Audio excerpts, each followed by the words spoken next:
not necessarily state or reflect the official views and position of Sunshine Radio DZR 1026 Manila, Suarosug Media Corporation, and Sunshine Media Network International.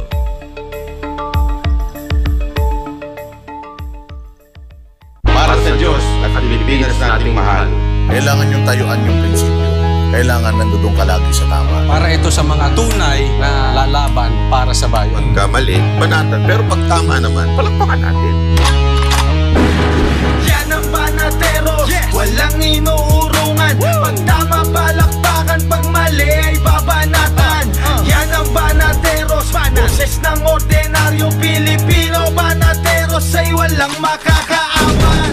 Yan ang Banateros, walang inuurungan. Pag tama, palakpakan. Pag mali ay babanatan.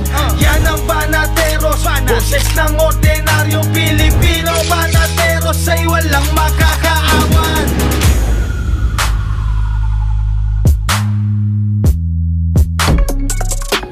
Magandang gabi, Luzon, Visayas, Mindanao. Kayo po ay nanonood ng Banateros sa SMNI. Ako po si Banat Bay. At ako naman po si Coach Oli. Ako naman po si Boss Dada. Meron po tayo ngayong guest. Oh, napakalupit ito. Magaling ito sa showbiz. Slim. Magandang gabi sa iyo, Ike Losada. Grabe naman kayo, wala na sa kayo. Wala na ba yun? Oy, wala Ay, na sorry. Grabe Alam ko siya, Ike Losada. Kinakabahan pa naman ako kanina. Oo naman. Iba ba ito? Parang nga huwag kang kabahan. Maganda, hindi naman siya iklusado kita. May Nanginginig pa guest naman po ako tayo sa ngayon. bagong motor ko ngayon. Huwag naman ganun. Yes, magandang gabi sa iyo, Alan K. Hindi pala. Si Jay Guevara, ang malupet. Yan, Banateros mga sa si Jay. Banateros, mga ka-LDS. Yan, isang mabiyayang araw sa ating lahat. Uy, bago At yun, nandito na naman ako, muli. No? Kasama ko ang mga Banateros, ang aking mga kuya. Hindi nyo ba alam yung LDS? Tinaboy na kasi tayo, hindi daw tayo DDS. Hindi na tayo DDS. So LDS na tayo ngayon. legitimate. Napanood ko yun eh. Legit Duterte supporter. Sa kanila na yung DDS daw. Sige, okay lang. Ang kinin nyo. Sa inyo na. Sabi ko nga, sa susunod, malay mo, kayo na rin mademanda. Speaking of, pero tayo po ay mapapanood ng live sa kapartner mo sa Balita at Serbisyo, YouTube channel, syempre. Facebook page ng Boss Dada TV and Coach Oli and Banat Bay. Sa Facebook page din ng Banateros Official, mapapanood tayo dyan. Syempre, Rumble, nandiyan dyan din ang SMNI News at yung smninews.com. Siyempre, website and yung SMNI YouTube channel. Ang dami mapapanood. And sa cable channel. Kasi iniisip siguro nung iba, palibhasa ang yung ating prangkisa ay... sabi nila wala tayong prangkisa. Hindi. Ang prangkisa ay nandiyan pa din. Meron lang tayong problema sa permit to operate ng NTC na ipinapaliwanag naman yan ng mga abogado ng SMNI na paglabag yan sa batas, yung indefinite suspension. So tayo mapapanood sa mga cable channels, sa mga cable companies itong SMNI. Wala lang tayo sa yung normal na channel. Tsaka syempre, Boss Dada, in behalf of the millions of viewers, kasama natin, andyan po si Master Judea. Kulang lang yung mic. So, kaway-kaway lang muna dyan, Master. Isang sigaw naman dyan, Master. Oy! So, kompleto ang Banateros Brothers ngayong gabi nito.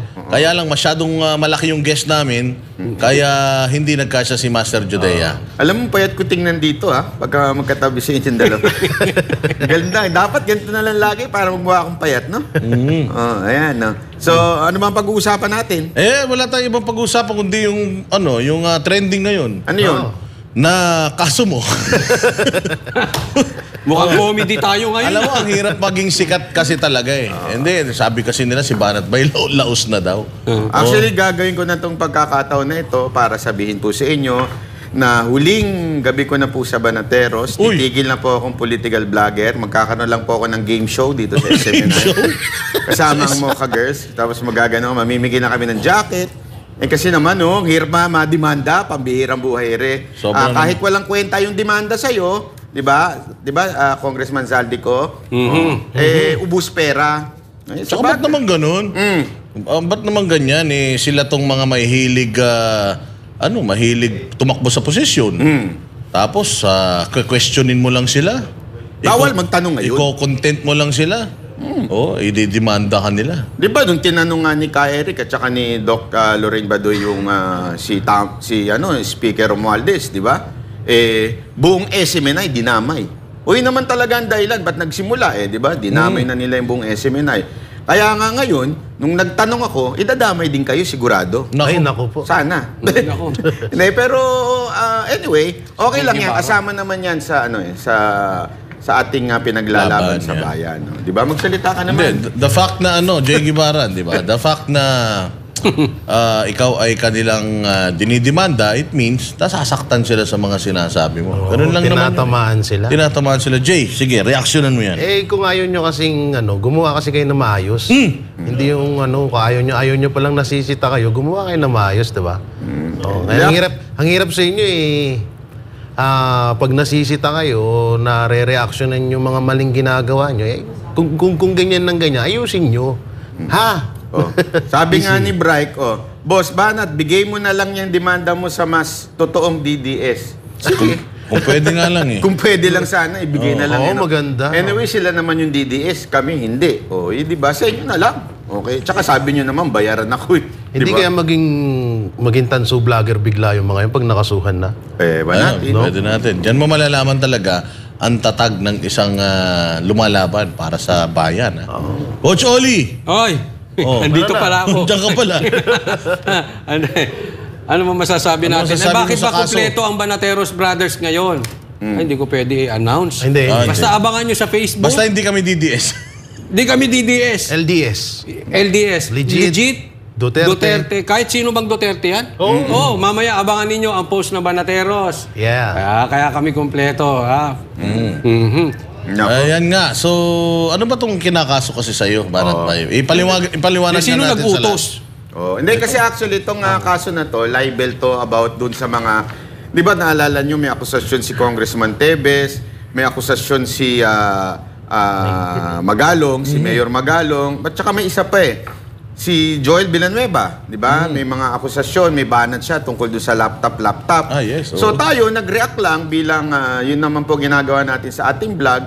Ang di ko maintindihan, nung nag-react lang tayo, parang tinamaan sila. Kaya nga, nagtataka ako, bakit ganun sila ka-sensitive? Sinabi na po yan ng Supreme Court na dapat kung ikaw ay public official, hindi ka dapat on your skin. At higit sa lahat, ang sinatawag nilang yung libel, tsaka defamation, kung ganyan, kung hindi naman related sa work mo, yung kinumento. Halimbawa, sasabihan mo yung isang congressman, may kabit ka. Wala namang kinaugnayan doon sa trabaho niya. Hindi naman yan ang sinabi ko. Ang sinabi ko dito tungkol doon sa mga korupsyon na issue nung ilang mga politiko na nire-reaction na natin at tinatanong natin, hindi lang po kay Congressman Zaldico, pati kay Speaker Romualdez. Karamihan nga doon sa nirereklamo nila, nandun yung pangalan ni Speaker Romualdez. Kaya, meron ako mga ilang source dyan sa Kamara. Oo, tinanong natin kung bakit ganito, ganyan.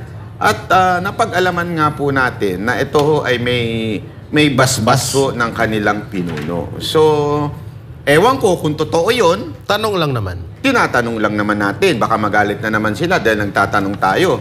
Ang tanong nga natin dito, Speaker Romualdez, ikaw ba, with question mark, ang nag-utos para i-demanda ako? Nagtatanong lang po ako ito'y seryosong tanong. Kasi kung nag-utos ka, ba't di mo nalang ikaw? Ba't kailangan mo pang mag-utos? Pero, ulitin ko, tanong ko lamang po ito. Kung meron po kayong gustong isagot, banatbyofficial@gmail.com. Pwede nyong sa akin, sabihin nyo, wala akong kinalaman dyan. At babasahin ko po ang inyong sagot, reply, para sa patas na pagbabalita. So, yun lang naman ang sa akin. So, okay lang. Ganyan talaga buhay. Kasama sa buhay yan na mademanda. Anyway, sabi nga nila, just go with the process. Sabi ko naman, sana lang kasama kayo. Diba? Yung nagdemanda ba sa'yo, congressman party list? Oo. Isa sa pinakamayamang congressman. Di umano. Tsaka Banat ba, hindi masama yung sumagot siya sa House Speaker sa iyo kung sakali man. Hindi masama yun. Maganda nga yun at least malalaman kung siya ba ang Pero nagtataka pa ba kayo?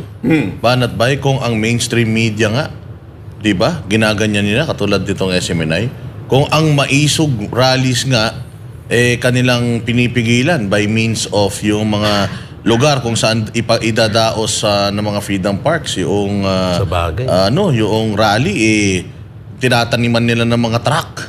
'Di ba? Ikaw pa kaya na isang vlogger na alam naman natin na ang Banat Bay talagang lumalatay.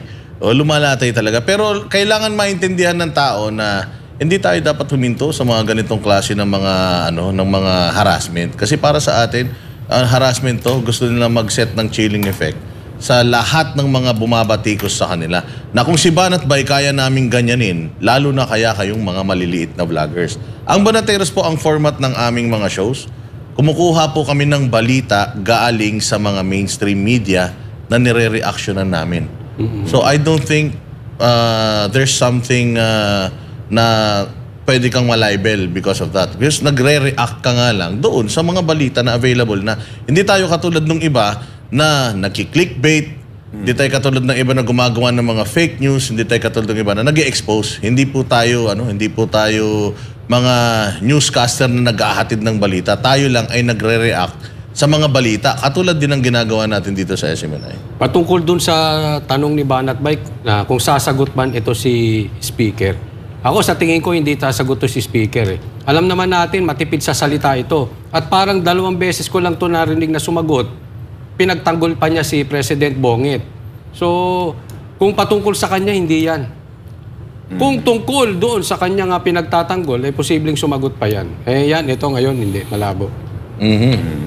Manawagan ka sa mga vloggers na katulad mo, Banat Bay, na pinanghihinaan ng loob. Ay, okay lang, sama-sama tayo. Pero sa mga nanghinaan ng loob, okay lang yan. Kasama yan sa proseso kasi alam nyo, dadaan talaga ang bawat isa sa ganitong klaseng pagsubok. Pero isipin nyo na lang, malapit na. Malapit nang makita ang liwanag. Alam mo, Banat Bay, sa totoo lang, kung halimbawa na usapang karapat-dapat na makasuhan, yung mga tanso vlogger nga, grabe yun eh. Diba? Talagang may mura pa, may fake news, pati pamilya mo idadamay. Sa totoo sin, yung kay Banat Bay, wala naman eh. Actually, Jay, yan ang difference. Kasuhan nyo na kami lahat para mas maganda. Ikaw na lang. Ikaw na lang. Ako dito. Damay ka pa ng iba. Dinadamay mo kami, kabago-bago mo rito eh. Kakasampa mo lang dyan, tapos gusto mo, demanda ka agad tayo. Wala ikaw tinabi ko kay Banat Bay eh. Alam nyo, napakaganda Ba't ba inimbitan nyo pa to rito? Napakaganda nun eh. Na, alam mo yun, diba, na pag magla-live tayo, tabi-tabi tayo doon sa kulungan. Hindi pwede loko-loko, bawal mag-cellphone doon. Ang bihira ka, nandamay ka pa eh. Nilulusutan ko na nga to eh.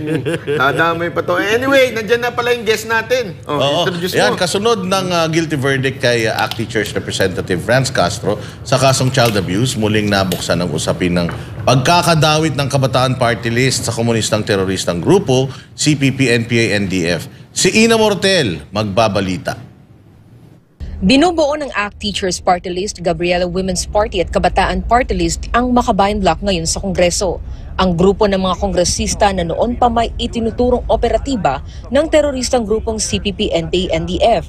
Nitong Lunes, hinatulan si ACT Teachers Representative Franz Castro at dating Bayan Muna Representative Satur Ocampo na guilty sa kasong child abuse dahil sa pagbiyahe ng mga ito sa may 14 na mga kabataang katutubo mula Talaingod, Davao del Norte patungong Maco, Davao de Oro noong 2018. Isang malaking tagumpay ito ayon sa tagapagsalita ng Legal Cooperation Cluster ng NTF-ELCAC. Nang tanungin naman kung paano na ang mga kasama ni Castro sa Kongreso, isa sa mga nabanggit ni Atty. James Clifford Santos ang Kabataan Party List. Nakabinbin pa rin ngayon sa COMELEC ang petisyon upang kanselahin ang makakaliwang party list na ito dahil ayon kay Atty. Santos, ilang beses daw naghahain ng motion ang kabataan na halatang delaying tactics. Pero anya, natatakot lamang ang mga ito na mabisto ng tuluyan. Natatakot yung sila, Kabataan Party List, na mag-present ng evidence yung Republic dahil nga we really have a strong roster of witnesses, no, who will be testifying kung ano yung nangyayari sa mga party lists na associated sa CPP, NPA, NDF. And natatakot sila na makapagsalita yung mga to in the proper forum dahil it will be very damaging against them. Ayon naman kay Attorney Marlon Musantog, dating opisyal ng NTF-ELCAC at ngayon National Coordinator ng IPRA Center, matibay ang mga ebidensya laban sa Kabataan Party List. There has been a plethora of evidence coming from the testimonies of witnesses under oath, even during congressional investigation, na yung party list nominees themselves, sila na they were selected because they were high-ranking member. And all nominees are high-ranking members of the CPP, NPA, NDF. May hamon din si Busantog sa Kabataan Party List kung hindi totoo na sila ay bahagi ng teroristang CPP, NPA, NDF tulad ng mga patotoo ng dating mga kadre. Yan yung challenge ko sa kanila. If you think that this FR, si Almagabin, for example, Kabataan Party List, founder ng Anak ng Bayan, na precursor ng Kabataan Party List, bakit niyo file ng kaso? Samantala, para kay Dr. Lorraine Badoy, dating tagapagsalita din ng NTF-ELCAC, dumating na ang araw upang maramdaman ng mga kinikilalang kaaway ng Estado ang pangil ng batas at matuldukan na ang insurhensya sa bansa. Dumating na ang araw nila. Dumating na ang araw nila. And it's wonderful to hear this, no, na for a case like this to have happened, because my faith in the judicial system is further strengthened. Because ang lakas ng loob nila na sila pa ang nagdedemanda gamitin ang sistema na ito, yung judicial process natin. So we welcome it with open arms. We embrace it. Para sa Diyos at sa Pilipinas kung mahal, ito si Ino Mortel, SMNA News. Nako, ayan na nga po. Itong pinagtataka ko, Banat Bay, ikaw na wala kang kaso, ginagawan ka ng kaso. Ikaw na malaya, gusto kang ikulong. Samantalang itong mga guilty na, nakakapagpa-interview pa sa media, nakakapag-press con pa, at saka nakakapag-rally pa. Oo nga. Saan ka naman? Kakandidato pang kapal na mukha. Ang kapal. Bukod sa kakandidato, parang sila pa ang kawawa. O na siya daw ay isang guro at ang trabaho ng guro ay pangalagaan ng mga estudyante. Napakasakit daw para sa kanya ang mapagbintangan doon sa kaso ng na child abuse. Samantalang ikaw itong mabilis at ikaw itong pinakamaingay pagdating sa alipusta kay Pastor Apollo Kibuloy. Lagi niyong ginagamit yung mga inabusong kabataan. Siya naman ay hindi pa napaparusahan o hindi pa napapatunayan na may kasalanan. Kayo itong may mga kasalanan sa batas. Ayan. At ngayon makakasama po natin si Attorney Marlon Busantog. Ayan, chairperson ng I-Peace Rights and Advocacy Center, IPRA Center. Magandang gabi, Sir Marlon. Magandang naimbag nga nabi tayo amin. Tayo natataraking nga banateros tayo. Ay, paunin. Gabi po sa ating lahat. Agbiag ti Ilocano nga po. Abay talaga naman. Siyempre mga Ilocano ang banateros Banat Bay si Ocholi. Wen Manong. Nako, matindi po itong mga issues ngayon. Ano pong nararamdaman ninyo na unti-unti kahit papaano medyo wala ng tiwala ang karamihan ng mga Pilipino sa justice system natin dahil nakikita naman natin na parang wala ng hustisya sa Pilipinas, pero at least kahit paano may konting liwanag na patunayan na may kasalanan itong dalawa sa mga may kaso dito sa Tagum City, dyan sa Davao del Norte. Ano po ang inyong nararamdaman bilang isang IP? Yes, matagal po kasi ang advocacy, matagal po nating sinasabi almost more than 5 years, 6 years ago, na ang mga salugpungan schools po ay ginagawang paaralan para turuan ng pagbomba, pag-armas, pag-ambush yung mga IPUs natin. No? Nangyari po yan, nagsimula sa congressional investigation, at ngayon we were affirmed by the trial court, by the RTC. No? So big shout out po sa RTC ng Davao City para mabigyan ng justice yung ginawa sa mga bata. No? Kasi yung ginawa sa mga bata na yan, pinaglakad yan ng 3 hours in the middle of the night, nagutom na gutom habang umuulan. So yung area na yun, very dangerous po yung area kung saan sila pinaglakad. Usually nangyayari doon yung mga encounters ng NPA sa military. So deliberately, alam nila na ganun yung sitwasyon, pero pinilit pa rin lang kinuha yung mga bata, 14 of them. Try na dinala sa Tagum City, buti na lang hinabol ng mga parents ng DSWD, kaya na-recover yung mga bata. No? So kung nagsasalita si Franz Castro na sinasabi na siya ay tumutulong or nag-rescue para saan? Hindi naman ang mag-rescue dyan mga parents pero bakit yung humabol sa inyo mga parents? Ang nag-rescue kung kayo yung nag-rescue, bakit yung hinabol ng IP community, yung dala yung mga tribal leaders nila? Attorney, bale, masasabi natin ito ay bantay sa lakay. Sa ngayon po ba, is it safe na tawagin ng kriminal itong si Castro at Ocampo? Yes, we can call them convicted child abusers. Ayun. Pangalawang tanong, dapat na ba silang mag-resign? Or dapat tanggalin ng Kamara itong si Castro? Yes, unang-una kay Franz Castro kasi ang ACT Teachers was a party list that supposedly represent the best interests of the children. Yes. No? But having a party list representative na convicted po ng child abuse, hindi lang po isa, dalawa na bata, but 14 IP children, ay karapat dapat mag-resign na siya, mahiya naman siya. Kasi kung sa ibang bansa nangyari yan, wala nang usapan na dapat pa siya mag-resign o hindi, dapat ura-urada mag-resign na siya kasi wala na siyang moral authority to speak sa lahat ng issues na involved ang kabataan kasi meron siyang conviction. Hindi lang kasi siya accused siguro sabihin natin noon, pwede siyang sabihin na he was falsely accused, pero dumaan na po sa due process yung kaso niya. No? Nagkaroon ng presentation ng evidence, nagkaroon siya ng right to present her own evidence, but at the end of the day, the court found that she is guilty together with 9 other people, including sa Ocampo, of abusing the rights of children. So ano po ba yung mukhang ihaharap ni Castro sa Kongreso para sabihin na I am fighting for the rights of children kung siya mismo ay convicted ng child abuse? Attorney, kasi po 'di ba alam natin na si Congressman Tebes ay tinanggal sa Kamara even if hindi pa to convicted. Pero itong si Franz Castro ay convicted na. So talagang meron tayong basihan para sila ho ay matanggal na dyan sa Kamara. Ang tanong po yung inyong po bang grupo ay walang gagawing appeal o pakikipag-usap kay Speaker Romualdez para po aksyonan ito? O yes, ano po ba ang plano ninyo? Tama, and part yan ng pinag-usapan na dapat filean ng ethics complaint si Castro para kasi ang may karapatan lamang na disiplinahin ang mga members niya ay yung House, no? So, meron ding tinatawag na legislative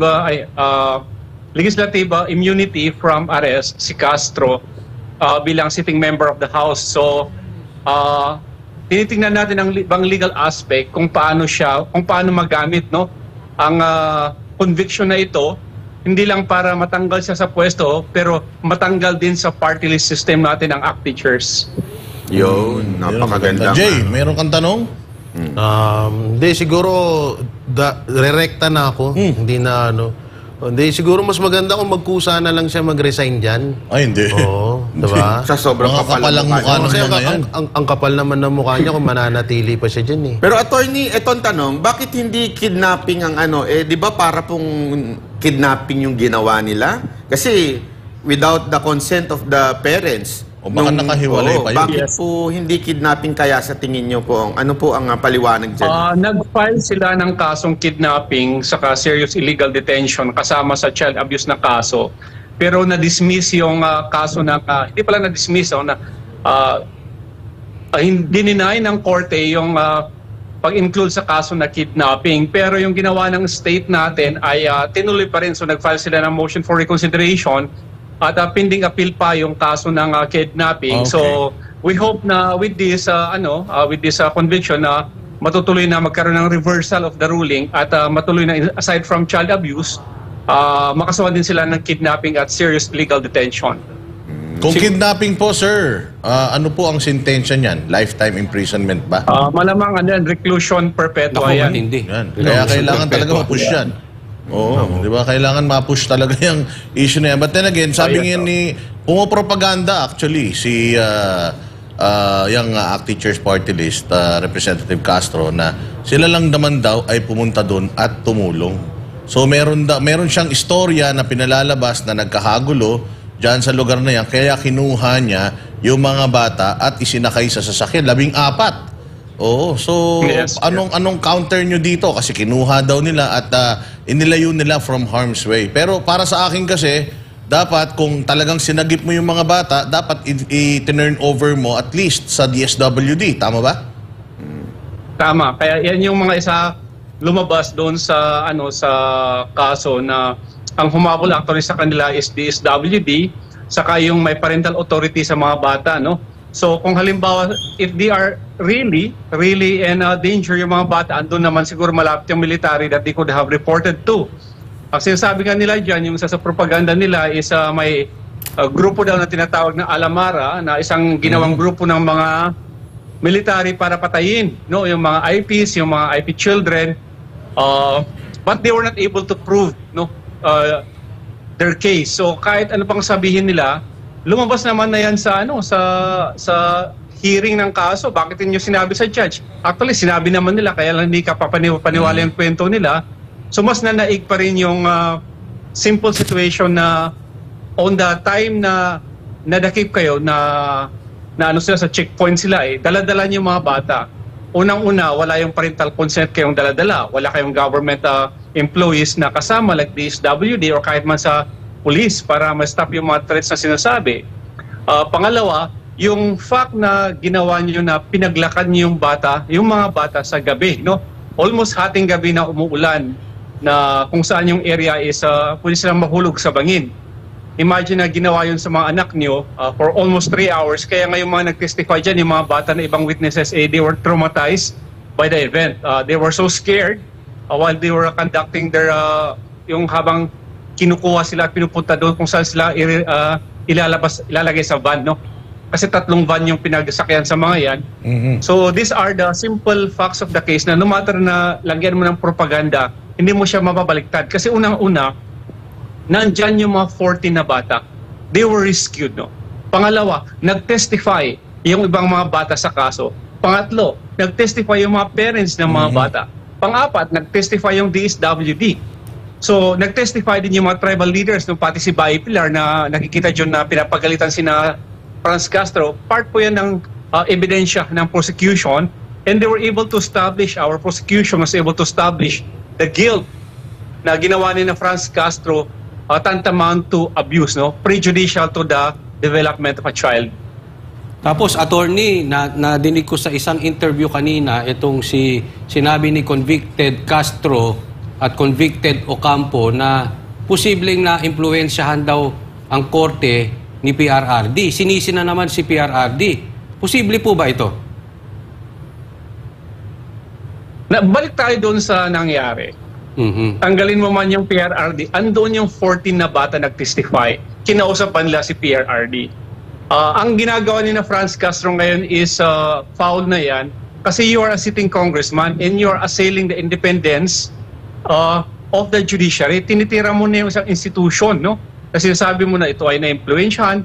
That's already a libelous statement against the judge. Actually, pwedeng kasuhan ni judge actually yan sa mga ganyang statement. Kasi you are a sitting member of the House of Representatives at nandiyon sa oath of office mo to obey the laws of the land.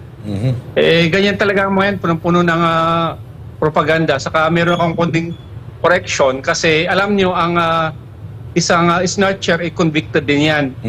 Kaya dapat kompleto tayo sa facts natin. Sabi natin na convicted child abuser. Franz Castro.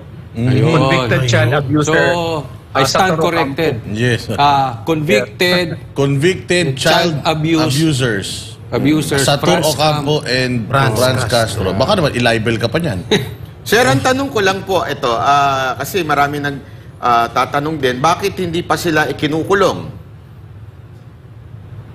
Yan, kasi ang kaso pa kasi hindi tinatawag na final and executory because there's still an appeal process. So, nasa discretion ni judge ngayon kung i-grant sila ng bail or kung hindi sila i-grant ng bail. So, kung mag-apply pa rin sila ng bail at magkakaroon ng hearing yan or kung continuous pa rin yung bail nila, possible na aantayin pa rin yung final judgment, depende sa mangyayari sa appeal nila para sila ay may kulong. Part po yan ng process natin. Mas gustuin of course natin na sila ay makulong na para mahimas-himas naman nila yung mga rehas, no? Pero we still trust sa ating judicial system. This remedy is available not only to them but to all of us. So, pero sir, konting tiyaga lang po, na nagkaroon na tayo ng very big victory na ikaw ay nakapag-convict ng isang sitting na congressman ng child abuse. So hopefully tuloy-tuloy na yung panalo natin sa judicial process natin. Alam mo attorney, 'yun ang nakakalungkot sa Pilipinas, ano? Kasi sa mga kriminal na katulad nitong mga child abusers na ito, available at gumagana yung proseso na 'yan. Pero kay Pastor Apollo Kibuloy, yung pagse-serve nila ng warrant of arrest, meron pa pong pending na motion yung kanyang legal team na kine-question iyang warrant of arrest na yan, pero sineserve pa din nila bagamat naka-pending pa yung motion na yun. So bakit sa mga kriminal pwede yung ganitong klase ng sistema, due process, bakit sa mga hindi pa naman mga kriminal, may tila mo paglabag sa due process? Yes, totoo yan. Totoo yan. Para rin sa aking personal opinion, no, sa observation ko doon sa nangyaring pagsaserve ng warrant of arrest, not even a search warrant, kasi may mga IPs yata na may stroke namatay because of the stress, no? Dalawang namatay, yes. Oo, dalawang namatay na IP. Pati mga bahay nila hinalughog at pinalabas sila sa kanilang mga bahay na hindi naman bahay ni Pastor at alam nilang wala doon si Pastor. So what is good about this is that alam naman natin kung bakit nila ginawa ito. Huwag na tayong magmangmaangan na ito ay walang halong political. Yeah. At yung ginawa naman ng Kingdom, which is to file cases of homicide, destruction of property, no, yung sa mga abuses na ginawa nila, we fully support that para makita naman nila na hindi mo basta gagawin to. Pero ang nakakalungkot lang talaga dito is with respect to our policemen, alam naman natin na sumusunod lang sila kasi hindi nila nagagawin niya kung hindi may nag-utos sa kanila. At ngayon ang naiipit tuloy ay ang ating mga police officers. So, well, ginawa naman nila, but hindi sana umabot sa ganun. Ngayon, ang naglalaban tuloy, ang nasa baba, no? So, which is quite sad. Kasi alam naman natin na sa taas nang galing yung mga orders.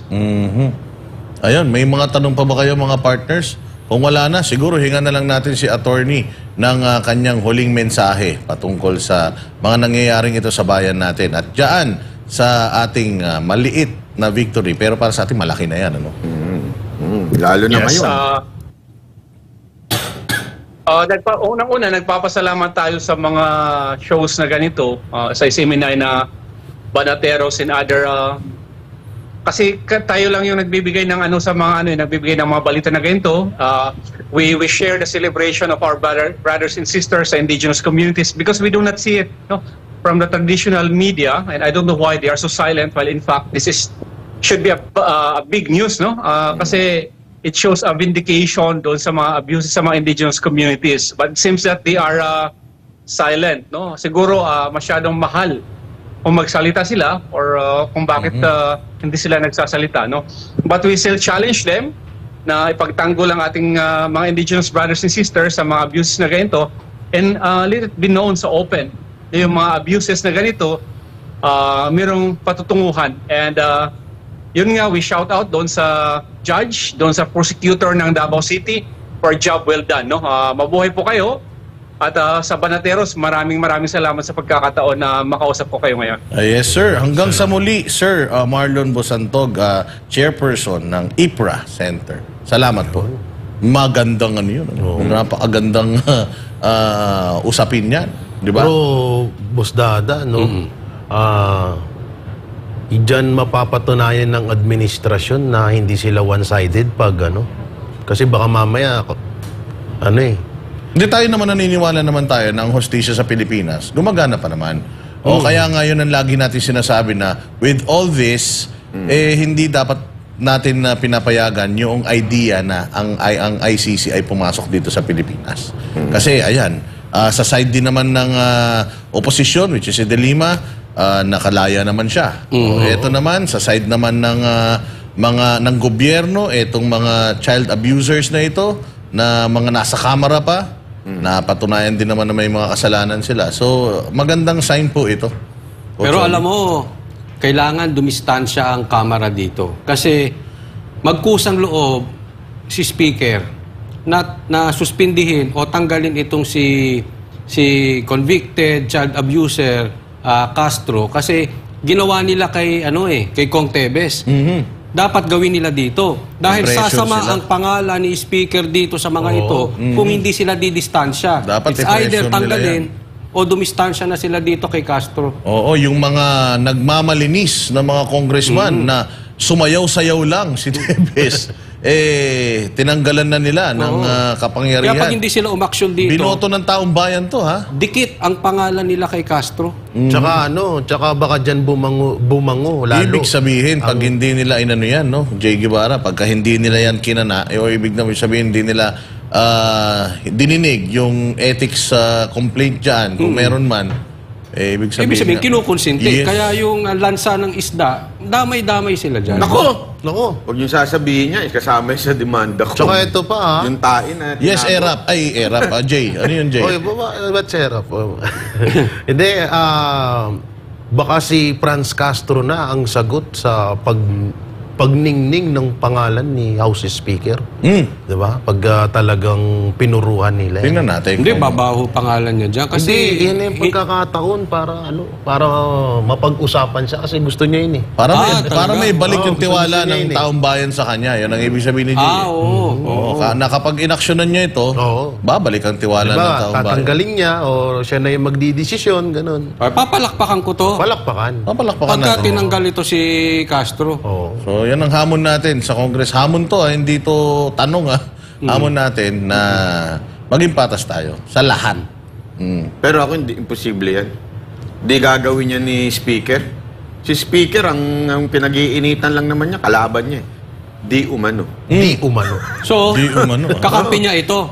Itong akbayan. Ewan ko. Hindi natin masasabi. Kasi, kita mo ito kasi baka sabihin ng iba, ba't yung pinapasok si Tebes, terorista yan? Sandali. Tandaan ninyo, meron tayo sa batas na unless proven na guilty beyond reasonable doubt, that person is innocent. Inosente pa po yun sa batas, walang kasalanan. Ito, convicted.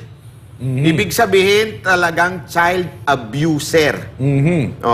So, ibig sabihin nun, hindi na to kailangan patunayan, napatunayan na ng batas. At korte na nagsabi, hoy, kayong dalawa, abuser kayo. So yan ang sinasabi ng ating husgado.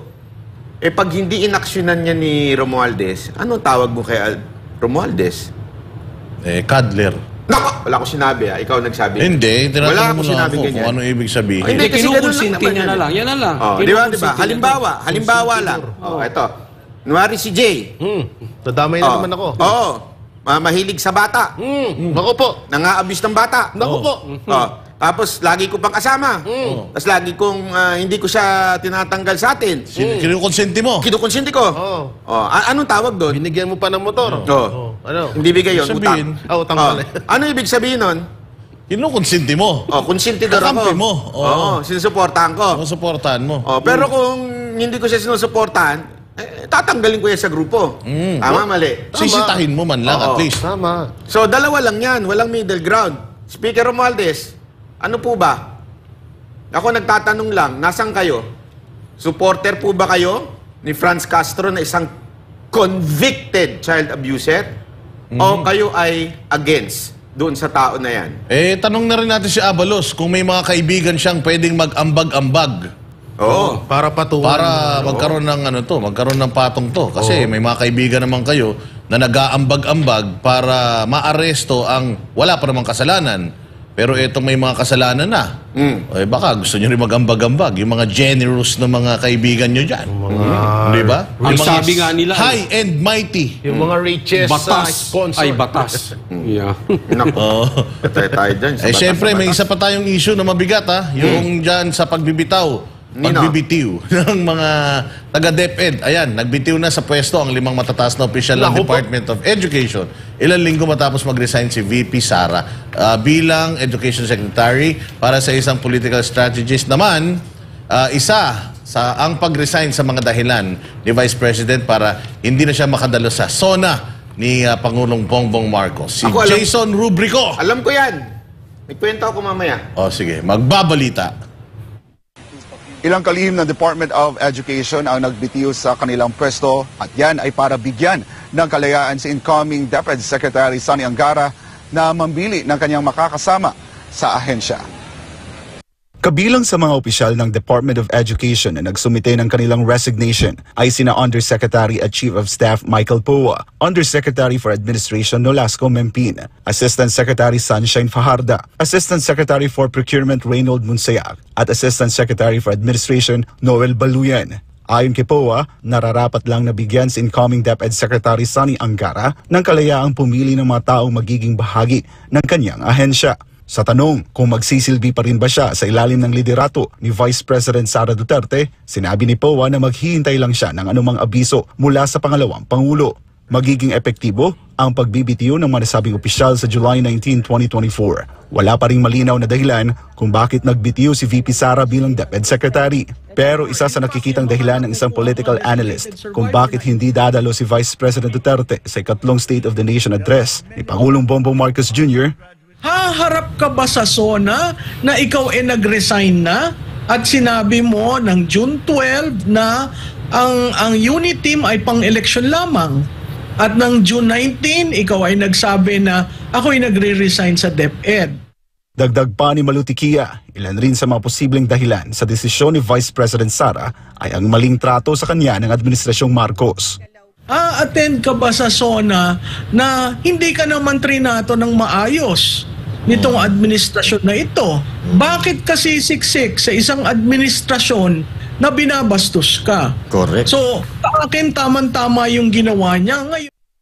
May belta naman si Tikia laban sa kongresistang kumikwestiyon sa desisyon ni Vice President Sara na hindi dumalo sa SONA at sinabing walang maturity ang pangalawang Pangulo.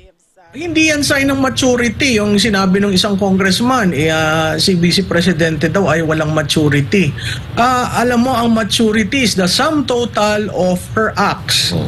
Hindi yung isang desisyon na hindi pagpunta sa third State of the Nation address. Yung mga kongresista, ang inyong mandato siguro mga 250,000 per district. Si Vice President 32 million. Huwag naman yung pahiyain na gano'n, di ba? At karapatan ng Vice Presidente, kung ayaw niya umattend, hindi siya a-attend. Para sa Diyos at sa Pilipinas kumahal, ako si Jason Rubrico, SM9 News. Nagbitiw. Yun na nga. Alam mo yung story behind that? Sige, ano yan? Yan. Ito, chismis. Naku po. Chismis. Balita ko kasi mag-a-apply sila sa Office of the President. Kaya sino mo nagbitiw? Oo. Bakit? Direkta. Bakit naman? Malapit na mapalitan. Ay, grabe. Joke lang! Biro Oy. lang. Nagbibiro-bero lang ako. Huwag kayo magniwala sa akin. Nagbiro-bero lang. Huwag kayo maniwala man, ha? Pero may kadugtong yung kwento na yan. Ano yung kwento na yan? Kasi sa kanya malapit na daw magbitiw kaya mag-a-apply doon. Pero may post din itong idol broadcaster ko, ha? Sino yan? Si Sir J. Okay. Tukayo ko yan. Nag-walk out daw yung mga generals. Bakit naman kaya? Anong sa tingin nyo doon? Hindi ko alam. Wala akong komento dyan. Actually, ang tungkol dyan, Coach Oli, pinabulaanan na nga yata ng Armed Forces yan. Medyo sinabi ng AFP na hindi daw pinabulaanan totoo. na yan ng Armed Forces. Siyempre. Oo, yan So, nga. sa madaling salita, chismis lang pala daw yun. According to them. Pero alam naman natin, ganyan naman, hindi natin alam kung sino. Ang dami namang dininay. Gusto mo, ibulong ko. Pero hindi natin alam sino nagsasabi ng totoo ngayon. Yung pulis nga, hinuli nila, may video.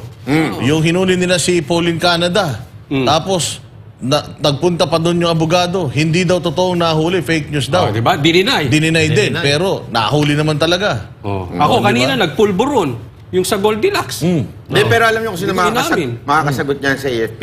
Mamaya, pagtabos namin si MJ, sasagutin niya yan kung totoo o hindi. Ikikwento niya. Alam niyo lahat ng nangyari. MJ Mondiar talaga yan. Siya nang bahala dyan. Siya ang nakakaalam ng mga Maraming bagay hawak to tungkol si dyan. MJ. Di ba? Ano masasabi mo, Jay? Kasi nagre-reklamo yung ba't di niyo pinagsasalita si Jay? Hindi, doon ako magsasalita. Busog si Jay, baka masuka eh. Saan? Doon ako magsasalita doon sa palaging kine-question nila yung hindi pagpunta ni BP Sara sa sa SONA. Akala ba namin mahina ng Duterte at hindi na kailangan ng isang Marcos ang isang Duterte. Eh bakit nung hindi napupunta sa zona, putak na kayo ng putak? Ba't ganun? Eh, akala ba namin, di ba? Lagi nyo sinisigawan. Dapat daw kasi may unity. Ayun naman. Lagi nilang pinagsisigawan na mahina na ang mga Duterte. May punto si Jay, no? Pagka okay ang Duterte sa administrasyon, sinisira nyo. Oo. Pero pag umaayaw na si Inday Sara sa administrasyon, hinahanap nyo naman. Ano ba talaga? Nagparali pa nga sila, di ba? Mag-resign ka na, nagparali kayo, mag-resign. Pinirahan nyo pa yung mga OFW.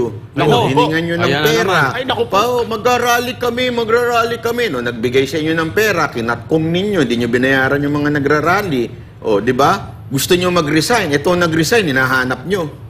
Tsaka may isa pa doon, Banat Bay, ang balita doon, 1,000 dapat ang ibibigay, kinatkong, ginawang 500 na lang. Sino kumatkong na naman yan? Buti nga, may binigay pa eh. Yung vlogger na inutusan ng asawa bumili ng suka. Pagbalik na vlogger na. Madaming alam tong sa vloggers. Pero alam mo yung ginawa, sinasabi nyo kay Sara, kay BP Sara. Kasi kahit anong gawin ni BP Sara, may masasabi sila. Pag umattend ng SONA, sasabihin nila, bakit hindi pumapalakpak? Pag pumalakpak naman, sasabihin, plastic ka, BP Sara. Pag hindi nag-attend, sasabihin, kailangan mag-attend ka. Alam mo, pag inggit talaga, lahat sasabihin. Kaya ito si BP Sara, hanggang 2028, kung sakaling aabot, lahat ng gagawin nito, bawat kibot nito, pupunahin. Pero Coach Oli, madugtongan ko yan napakahusay talaga nitong mga tauhan ni Inday Sara. Magaling talaga pumili ng tauhan kasi may delikadesa. Tama. May delikadesa. Kasi natatandaan mo, si DJ Bantag, nung siya ay doon sa Bilibid, siya ang hepe doon. Noong nagpalit ng administrasyon, nag-resign siya. Kasi nga, for delikadesa, dahil bago na presidente, para magkaroon ng laya yung presidente na makapili ng kung sinong gusto niyang ilagay doon. Pinigilan siya. Tama. So, itong mga tao ni Inday Sara, ganun din. Nung umalis si Inday Sara, bagamat hindi naman sila required na umalis dahil may mandato rin sila, pero dahil nga sila ay appointed ni Inday Sara, may delikadesa sila at binigyan nila si Senator Gatchalian ng kumbaga laya kung sila ay stay pa o sila ay papalitan makapili ng kanyang makakasama niya doon sa sa Department of Education. Sana lahat ganyan no? Saan pa ba magmamana yan? Hindi kay BP Sara, diba? Eksakto. Diyan mo makikita talaga ang yung mga Duterte at yung mga taong nakapalibot sa Duterte, maayos talaga. So kailangan natin ng mga Duterte talaga sa gobyerno. At sa ibang balita naman, naghiwalay na si Rico Blanco. Naghiwalay na ba? Ay, naging showbiz. Showbiz na. Akala ko pang sa akin lang yan Hindi. Hindi kasi grabe yung iyakan na naganap dun. Ay, grabe. Yung tinanong si... Pero sa tingin mo, sinong may kasalanan doon sa hiwalayan na yung Banat Bay? Ang dami lumalabas na video. Alam ko. Na sumasayaw-sayaw si Maris. Sabi ko na nga ba. Alam nyo, itong problema natin, ito Banat Bay, ilalabas ko na to. Sa tuwing may hiwalayan ng mga artista, laging lalaki may kasalanan. Kahit tayo naman biktima. Paminsan maging babae naman dapat. Napaka-unfair nyo. Kita mo, yung mga tao dito sa studio, umaano sila.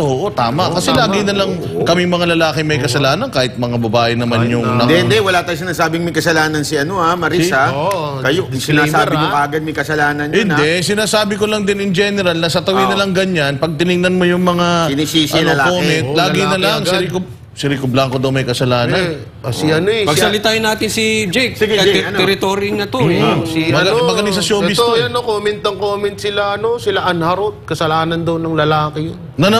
Tinan mo. Grabe talaga siya. Bakit lalaki may kasalanan? Ewan ko dyan sa mga yan. Yan. So, abangan nyo huli bukas naman na Banat Bay per minute. Magbabago na po si Banat Bay dahil gusto na siyang patahimikin ng Kongreso at siya ay ayaw ng pag-political vlogging. Kaya Banat Bay per minute na. Banat per minute? Bago magbanateros, Banat Bay per minute. Pero yung game show mo, anong pamagat nun? Urong sulong. Urong sulong. Pero maganda yung idea ni Banat Bay. Merong sumasayaw dito sa... Akala ko kwarta o kahol. Kwarta o kahol. Tapos yung mukha ni yung nandun yung kumakahol. Ni Trillanes? Ay, grabe ka naman. Wala ko sinabi. Nagtatanong lang. Wala akong sinabing nagtatanong ganun. lang ha. Trillanes, nagtatanong lang ha. Kasi alam mo, ibig sabihin ng pagkahol, hindi naman ibig sabihin mukha kang aso. Hindi yun ang ibig sabihin. Although sometimes, pero hindi yun ang ibig sabihin nun. Ibig sabihin lang, nag-iingay ka, ang ingay-ingay mo, yung bigla. Kasi yung aso, di ba, yung tahimik sa gabi, yung gabi, gano'n. Parang gano'n si Trillanes. Na biglang kumakahol-kahol, ang tahimik, biglang kahol ng kahol. Di ba? Yun yung, hindi naman ibig sabihin mukha siyang aso. Hindi naman mukha, ano yun maayos magdamit yun.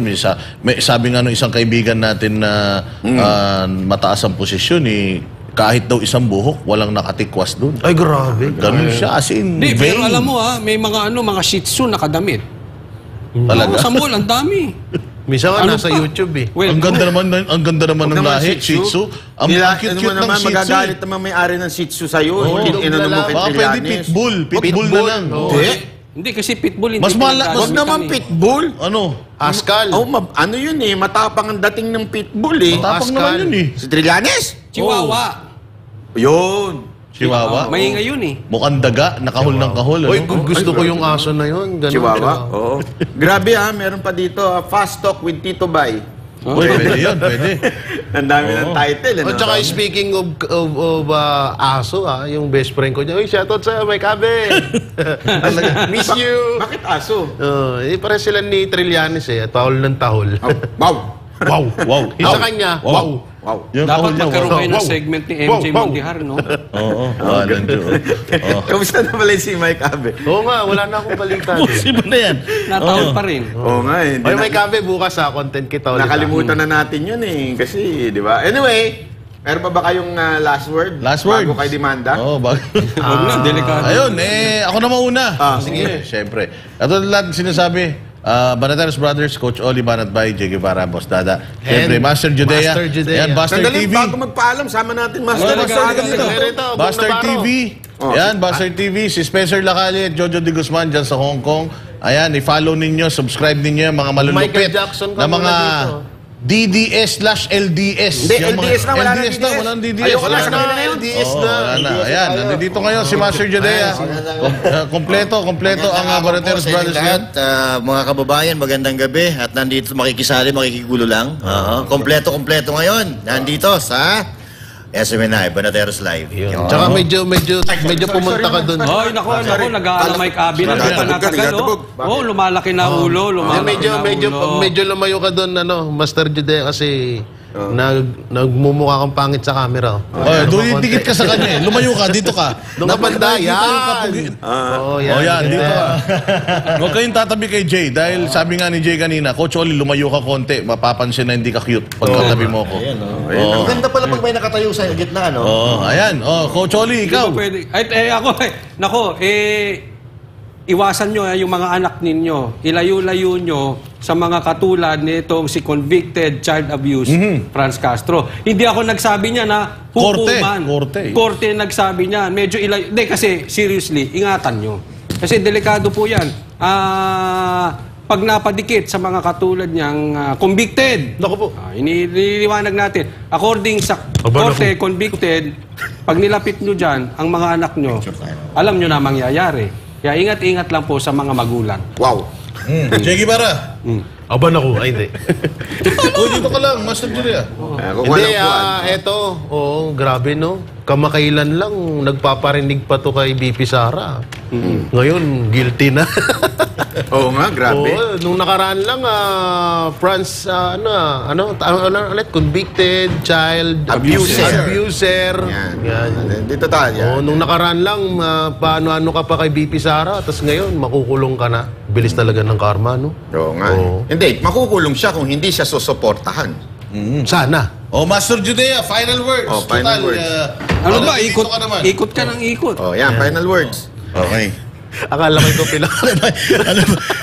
Ano ba final words ko? Ikaakyat ko lang dito. But anyway, magandang gabi po sa inyong lahat. Patuloy po natin suportahan ang Banateros Live, SMNI, at of course, kapartner mo sa balita at serbisyo. Araw-araw yan. Dahil dito, sa SMNI, dito lang kayo makakakuha ng tamang balita. Yon! Sige, ako na. Sabay-sabay tayong kumanta ng Backstreet Boys. You are. Okay. Maraming salamat po. Kita-kits po tayo ulit mga Banateros. Ito lang sa SMNI. Pagtama, palakpakan, pag mali, banatan. Ako po si Banat. Bye! At ako naman po si Coach Oli. Ako naman po si Boss Dada. Ako naman si Master Judea. At ako naman po si Jay Guevara. Para sa Diyos at Pilipinas nating mahal.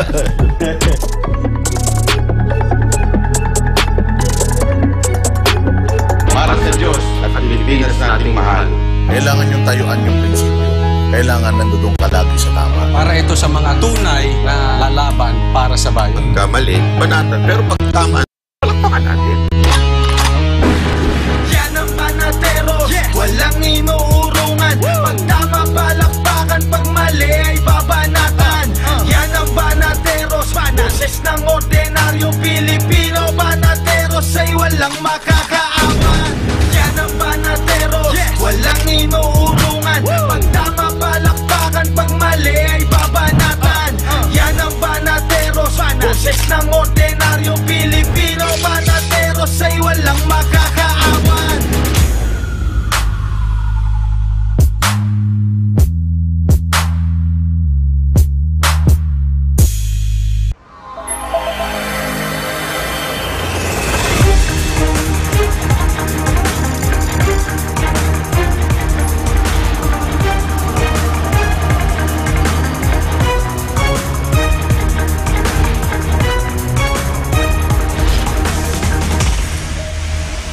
This is SMNI News Channel.